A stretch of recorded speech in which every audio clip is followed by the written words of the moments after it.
And now, on Radio 1 FM, it's Steve Wright at home in Egton.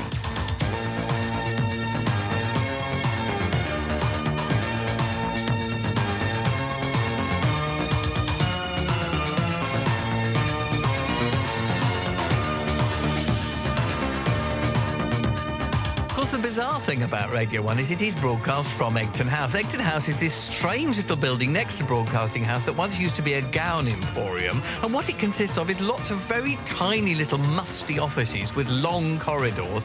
In no way does it look like a radio station, yet it houses probably the biggest radio station in the world.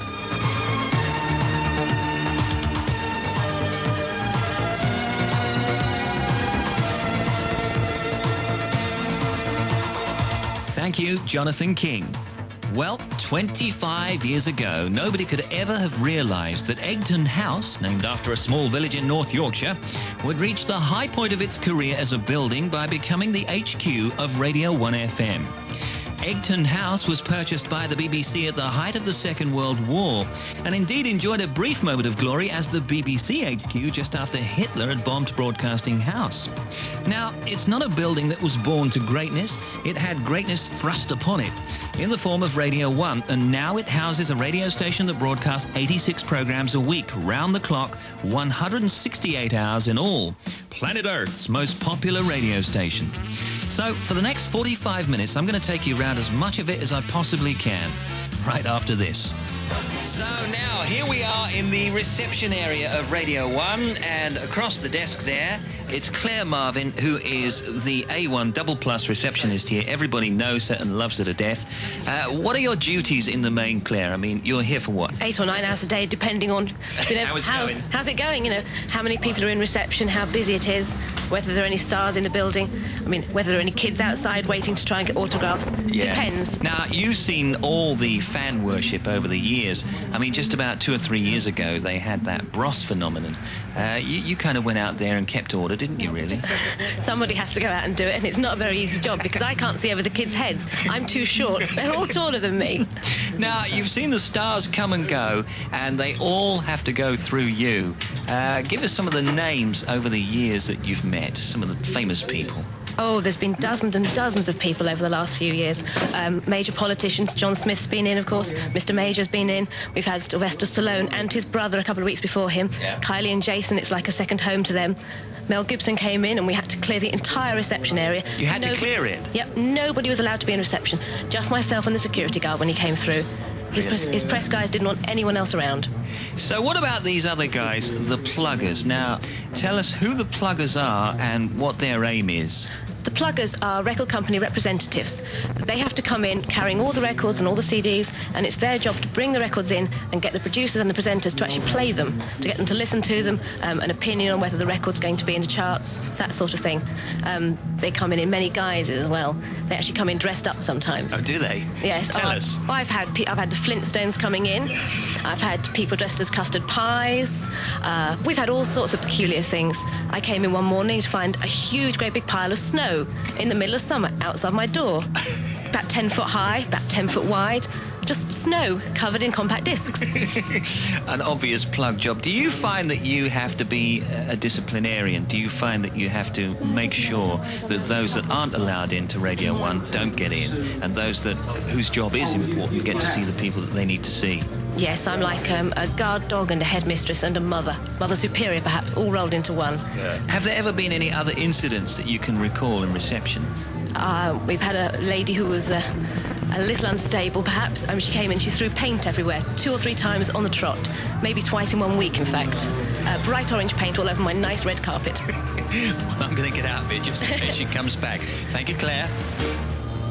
Down the corridor a piece and into a tiny room at the end, I would say something like 50 feet away from the 2 major Radio 1 studios. We're with presenter, producer, audio workshop, Mikey Wallmans. You'll know Mikey from our show, of course. Now, Mikey, actually, what goes on in here? I'm busy. What do you want? No, come on.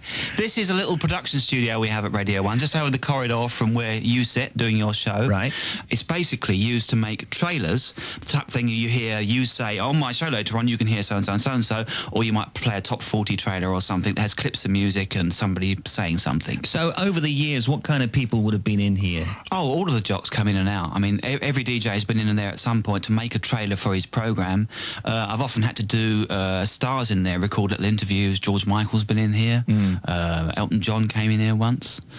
People like that, if they haven't got a studio available, they'll sometimes wheel them into me and say, Mikey, please, can we do it in here? And I say, all right. But in the main, it's promotions, it's trailers, and it's jingles. And it's jingles, yes. I have samplers in here and things like that. If I said something into this microphone here like a jingle, say if I shouted out Steve Wright in the afternoon in my humdrum dull voice, could you make it sound more interesting with effects? It would be a lot of work on your voice, I say. But no, if you do what we call something like a power phrase, say do a few words, right, and then I'll take your voice, cold as it were. We call it cold because it's got no effects on it. It's just your raw voice. Yeah. I'll add echo to it, make it sound big and stereo, make it sound butch, and then put some zaps and bangs and whizzes behind it, and we'll come up with a jingle. Okay, well, shall I say 25 years of 1FM, this is Steve Wright in the afternoon. 25 years of 1FM, this is Steve Wright in the afternoon. Not bad. Now, you've just taken a recording of that? Yeah, that's gone onto my digits now. So I've got you in my box now. You're trapped in there forever, your voice. Hello! You're in there. So I shall take your voice, I shall split it up into different bits that I want to use, maybe put a gap in between the two phrases. I shall add the zaps and bangs and then add the echo to your voice and mix the whole thing onto a cart. All right, and we'll come back at the end of this programme and see what you've made. Okay.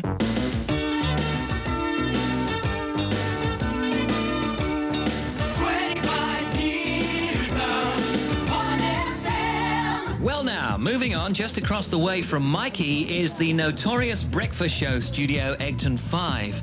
And by the look of it, the breakfast crew are still in there. In fact, it's rumoured they live there. Simon, can you hear me? How come you've moved into Egton House permanently then? Well, Steve, house prices being what they are, we decided many years ago that we'd all live together, basically, in a kind of communal and brotherly and sisterly sense, and not in any other sense, I hasten to add. And I think it works by and large pretty well, don't you think? Well, I was dying to move into Egton House because it's a prime location in the centre of town, and that was one of the things that made me move on to the show, because I could live in this house. But unfortunately, Jackie Bramble's left it in such a state. Well, yeah, but women aren't just here to tidy up. Well, if you say so. Rod, what do you think? Well, I've got a lovely room. I'm very fond of my sprung mattress. It's one of the finest examples of its time. Would you like a bounce on it? No, and your problem is that I go out and buy my food and I mark it SM and put it in Steve's fridge, and Di buys her food, and you just eat our Every stuff. time I go and to the basically it's got to microwave stop. and And he's Righty's had his taken soup Simon in it. Bates's And it's orange boiled over oxtail soup again. as well. So it's not And his in the it's always first place. well, And it's he's just nicked sharing. it. So We're Rod, all sharing. please take a lesson. Mr. Buy your own Smelly. food in future. No, we're not sharing. When it comes to Can I tell food... you what annoys me the most? Right, you join us in the record library, the famous BBC record library, the most famous record library in the world, I would imagine. David Carr is here with some amazing statistics about this place. Tell us, David. Well, all around you, you have got 1.25 million records that you can use at any time of day, on any show. That includes 150,000 singles and 100,000 CDs. How many people work here, roughly? I would say there's about 20 people on the whole team within the library, and then another 18 or so in the cataloguing department. So you want to find a single or an album, how do you do it? Well, we'd look it up on our new computer system, which brings up the numbers within a couple of seconds. We'd race into the racks, grab them out, and put them on the turntables for you. Now, what about Radio 1 nuisances? I remember once that Mike Reed actually rolled a chair over a single he was about to play, which gave us about 2 minutes in order to find another one. And we had to race over to our singles department, get it, and bring it back into the studio, and we actually managed it within 2 minutes. What has been the most requested single? I think for Radio 1, it's definitely been Boys of Summer by Don Henley. All right, well, let's play that now.